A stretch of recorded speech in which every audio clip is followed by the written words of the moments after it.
I news 28 मराठीमध्ये आपले स्वागत आहे। आजच्या मोठ्या बातम्यांबद्दल बोलूया। मुंबई अहमदाबाद महामार्गावर मृत्यूचे सापळे, ब्लॅक स्पॉट असलेल्या ठिकाणीच कटका सोडले, अपघात झाला तर जबाबदार कोण?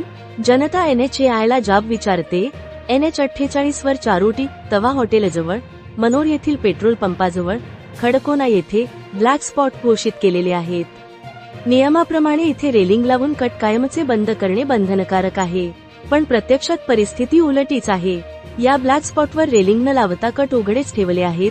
आच्छाड ते घोडबंदर पर्यंत अनेक हॉटेल व पेट्रोल पंपांसमोर असे अनधिकृत कट सोडलेले दिसतात।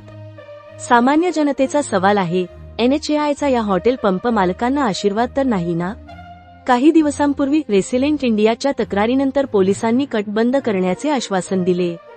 काही कट बंदही झाले, पण ब्लॅक स्पॉटवरील अनेक कट आजही सुरूच आहेत। या कटांमधून छोट्या गाड्या व मोटरसायकली सर्रास ये जा करत आहेत। वाहतुकीला दोन्ही बाजूने येणाऱ्या वाहनांमुळे प्रचंड गोंधळ निर्माण होतोय।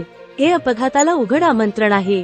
स्थानिकांच्या मते अचानक रस्ता ओलांडणाऱ्या, चुकीच्या दिशेने येणाऱ्या छोट्या वाहनांमुळे सरळ वेगाने येणाऱ्या वाहतुकीत आतापर्यंत अनेक अपघात झाले, लोक दगावले, अपंग झाले।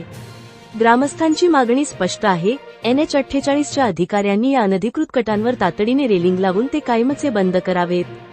वेळेत ब्लॅक स्पॉटवरील कट बंद केले तर अनेकांची घरं, कुटुंब बर्बाद होण्यापासून वाचतील। रेसिलेंट इंडियाच्या सदस्यांनी प्रशासनाला ठाम इशारा दिला आहे, अपघात घडल्यानंतर नव्हे तर त्याआधीच ठोस पावले उचला। महामार्गावर नागरिकांच्या जीवाशी खेळ व सुरक्षेची हेळसांड अजिबात सहन केली जाणार नाही।